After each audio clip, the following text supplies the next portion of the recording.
आप देख रहे हैं हमारे चैनल सोना तनु 2024 को, जहां हम हिंदू धर्म और महाभारत से जुड़े उन रहस्यों को उजागर करते हैं जिनके बारे में बहुत कम लोग जानते हैं। आज की यह कहानी आपको सोचने पर मजबूर कर देगी, क्योंकि आज हम बात करने जा रहे हैं महाभारत के उस योद्धा की जिसे ना तो कोई पराजित कर सका, ना ही कोई मार सका, और जिससे स्वयं पांडव भी आमने सामने युद्ध करने से डरते थे। यह कहानी है कृपाचार्य की। जी हाँ, एक ऐसे योद्धा की जो युद्ध में था लेकिन फिर भी पाप से दूर रहा, जो कौरवों के पक्ष में लड़ा लेकिन फिर भी धर्म के मार्ग से कभी नहीं डिगा। महाभारत में जब भी महान योद्धाओं का नाम लिया जाता है तो सबसे पहले भीष्म पितामह, द्रोणाचार्य, अर्जुन और कर्ण का स्मरण किया जाता है।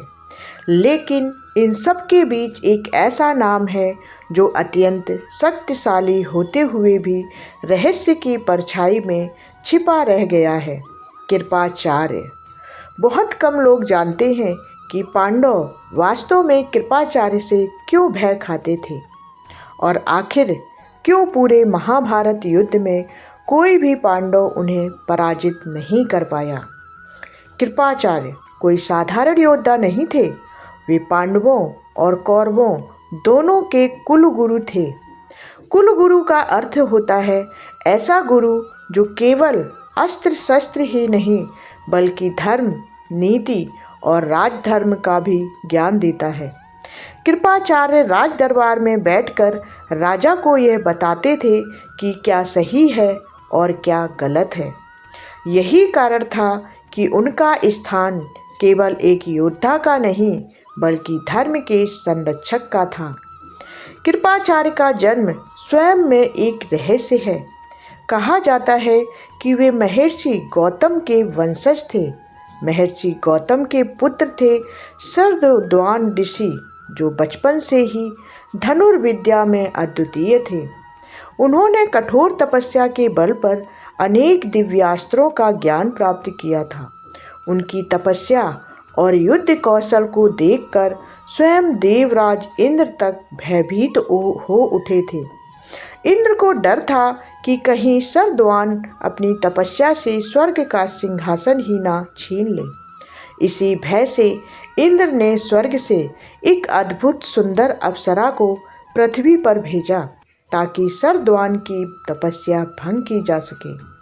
कहते हैं कि उस अप्सरा की सुंदरता देखकर शरद्वान का ध्यान भंग हो गया और उनके हाथ से धनुष छूट गया।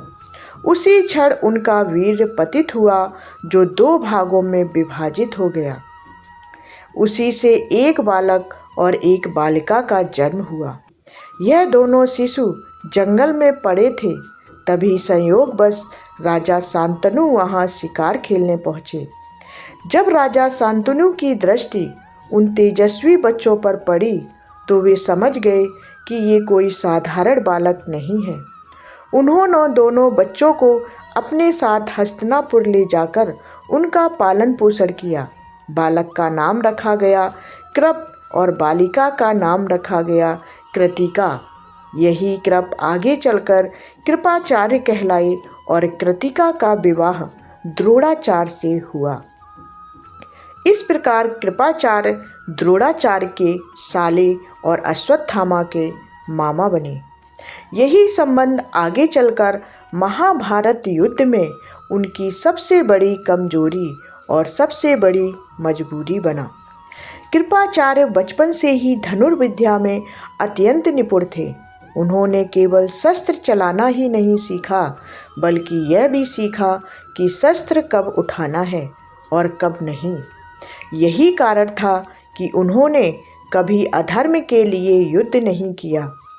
पांडवों और कौरवों दोनों को प्रारंभिक अस्त्र शस्त्र का ज्ञान स्वयं कृपाचार्य ने ही दिया था।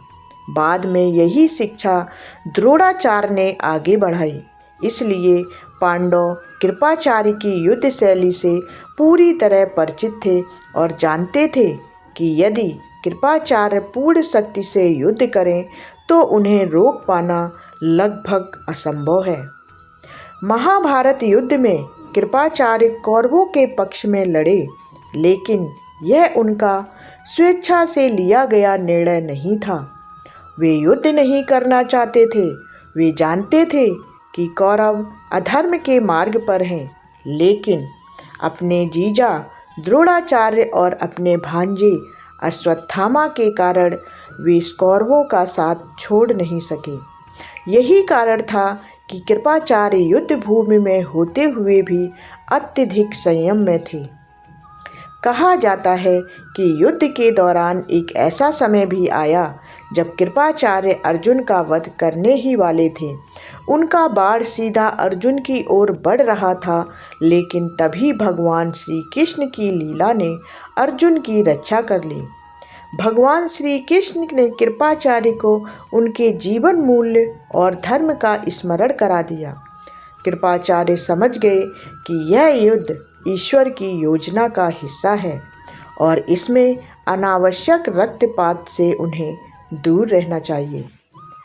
द्रोणाचार्य की मृत्यु के बाद कृपाचार्य पूरी तरह टूट गए थे।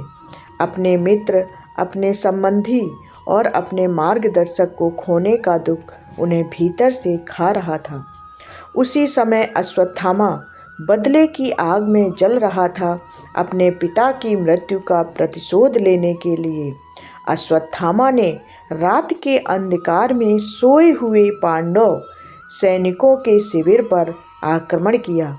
उस हमले में कृपाचार्य भी उसके साथ थे, लेकिन उन्होंने स्वयं किसी निहत्थे का वध नहीं किया।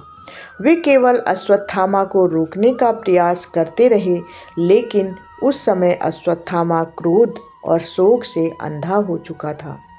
युद्ध के अंत में जब अश्वत्थामा को भगवान श्री कृष्ण ने श्राप दिया, तब कृपाचार्य को कोई दंड नहीं मिला, क्योंकि वे अपराधी नहीं थे। यही कारण है कि कृपाचार्य उन चुनिंदा योद्धाओं में से एक हैं जो महाभारत युद्ध के अंत तक जीवित बचे रहे। एक और रहस्यमयी कथा के अनुसार कृपाचार्य अपने जीवन के उत्तरार्ध में भयंकर मानसिक पीड़ा से गुजर रहे थे। कहा जाता है कि वर्षों तक भीतर ही भीतर जलते रहे। तब उन्होंने भगवान श्री कृष्ण से इसका उपाय पूछा। भगवान कृष्ण ने उन्हें अमरत्व का वरदान दिया और कहा कि उन्हें कलयुग के अंत तक पृथ्वी पर रहना होगा। इसी कारण कृपाचार्य उन 8 चिरंजीवी में से एक माने जाते हैं जो आज भी धरती पर जीवित हैं और कल्कि अवतार की प्रतीक्षा कर रहे हैं। यही कारण है कि पांडव कृपाचार्य से डरते थे। वे जानते थे कि कृपाचार्य केवल एक योद्धा नहीं, बल्कि धर्म, तपस्या और दिव्य शक्ति का संगम है। उन्हें हराना केवल शस्त्रों से संभव नहीं था। शायद इसलिए इतिहास में कृपाचार्य को कभी पराजित होते नहीं देखा गया। तो दोस्तों, यह थी कृपाचार्य की वह रहस्यमयी और रोमांचक कहानी जिसे जानकर आज भी रोंगटे खड़े हो जाते हैं। अगर आपको हमारे चैनल पर दी गई यह जानकारी पसंद आई हो तो वीडियो को लाइक करें, चैनल को सब्सक्राइब करें और इसे ज़्यादा से ज़्यादा शेयर करें। हम मिलेंगे अगली बार एक और ऐसी ही चौंकाने वाली और रहस्यमयी कथा के साथ। तब तक देखते रहिए हमारे वीडियो को और हमारे चैनल को सब्सक्राइब कर लीजिए। धन्यवाद। जय श्री कृष्ण।